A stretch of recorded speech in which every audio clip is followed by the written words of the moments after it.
political threat is the Republicans at risk of becoming the party of the rich, while President Obama and the Democrats stake the claim as the party of the middle class. This is a GOP risk. Let's talk. We have CNBC contributor Howard Dean, former Vermont governor and Democratic presidential candidate. And we welcome back Katie Pavlich, author and news editor for townhall.com. But one moment before you two go at it, listen to this poll from the latest CNBC All-American Survey. Okay, listen to this. Americans are split over who is more to blame. 21% blame Obama and the Democrats. 23% blame the GOP. And 52% blame both sides equally. Now, I think that 52% is because Howard Dean wants to tax everyone. Howard wants to tax everyone. Howard, defend your position. You may be single-handedly bailing out the Republican Party by wanting to tax the middle class and everybody else. I'm just telling the truth, Larry. I mean, I think Senator Paul's a fine person, but his economic theory is whack job stuff. I mean, the idea, we've already had big tax cuts. That's why we have the deficit we have. That's what George Bush's legacy is in terms of fiscal management. So the truth is, if you want to balance the budget, which I do, you're going to have increased revenues, and you're going to have significant spending cuts. And you have said many times on this program that raising taxes on rich people is not enough to deal with the deficit. You are right. The truth is, the best thing we could do is go right over the fiscal cliff. We'd get the same tax rates we had when Bill Clinton was president. We'd get significant cuts. We'd get significant cuts in defense, and we'd also get significant human services cuts. Katie, let me just ask you, before you respond to what Governor Dean is saying, okay, and there is logic to what Howard Dean is saying. I don't happen to agree with it, but I know where he's coming from. Katie, let me ask you this.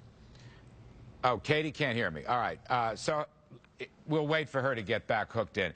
Howard, what about the notion that I'm posing tonight, and I've said this a few times, Republicans better be careful. They're not going down your road, and the Democrats aren't going down your road. You've got middle-class tax cuts for the Democrats, and it sometimes sounds to me, as an old Reagan conservative, that the Republicans better watch themselves, because sometimes it sounds like they are kind of defending rich people. That's their whole mantra, just defending rich people. And I think that's not where they should be.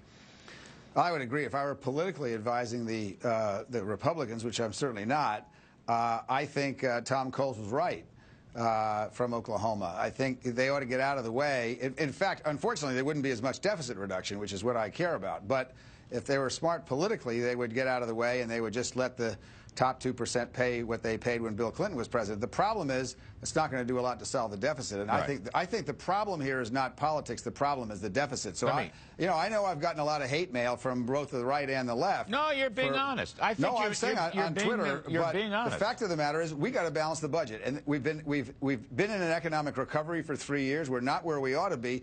The longer you put this big deficit on, the harder it's going to be later on. By the way, Alan Greenspan agrees with you, but Katie, I'm sorry we lost you there for a minute. That's okay. I'm worried, Katie, because the GOP, first of all, is in an unenviable political position after the election, because they're not talking about enough spending and entitlement cuts.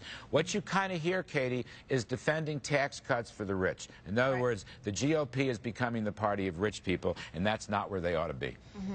Well, the problem is marketing, and Republicans have had a big problem with marketing since the Ronald Reagan days, and so they need to really get on the ground and talk about how these tax cuts affecting the rich will affect the middle class. Democrats have been getting away with saying that the rich are the ones who need to pay more, when really they never mention the fact that the rich people are the ones employing the middle class, and therefore they'll be affected whether the rich get a tax cut or not. That's a key point. And do you think the Republicans are emphasizing growth enough? Just the way you said it. There's a lot of supply side stuff. We need incentives, after-tax incentives. We need better rewards. But what you said, well-to-do people are the ones who start the factories, who build the homes that employ the people. I think that's great logic. Is that growth message been employed itself enough? Because sometimes it sounds to me like Obama's for the middle class, and again, the GOP is just there for rich people. Right. Well, Obama is for the middle class, and President Obama is for keeping people in the middle class. And the Republicans would do themselves a service to show how the Republicans and their plan, specifically on the fiscal cliff, will allow people to move from the middle class into the upper class and allow even more people after that to move out of middle class and into the upper class. And so growth would be a great thing both on a personal level and an economic level as well. Just last one. Senator Rand Paul is not going to filibuster in the Senate. He's going to let the thing go through. He's going to vote against it. Do you think Republicans in the House, Katie, should just vote present and let the Democratic bill go through? I'm all for the Republicans voting present. You know, Mr. Dean just last night said that having us go over the fiscal cliff actually wouldn't be the worst of ideas. And so if that's how we're going to go, then, and President Obama has said that he's not going to sign anything without the tax increase, and fine, let them own it. Have Republicans take a step back and give President Obama what he wants. All right, I've got to get out. I've got to get out. Thanks to both of you, Howard Dean, we appreciate it, and Katie Pavlich, we appreciate it very much.